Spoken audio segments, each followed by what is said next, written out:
Arab tili o'quvchilari harflarni talaffuz qilishda eng ko'p yo'liqadigan 3 xato. Birinchisi, sukunli bo'lgan vaqtda tebratish kerak bo'lmagan harfni tebratib aytish. Misol uchun, tahta degan so'zni olaylik.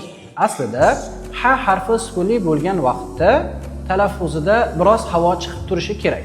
Havo birdaniga kesilganligi sababli ha harfi tebranib qoladi. Ikkinchisi, shin va ro harflarini talaffuzini yaxshilash uchun lablarni cho'chaytirish.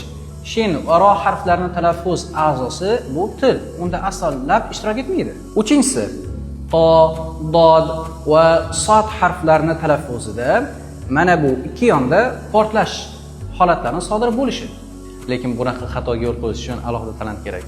O'zimni qancha majburlasam ham qila olmayman bu ishda. Bunga o'xshagan xatolarga yo'l qo'ymaslik uchun esa qaysi harf jarangli yoki jarangsiz ekanligini yaxshi bilib olishingiz kerak. Bu haqida esa keyingi videolarimizda batafsil gaplashamiz.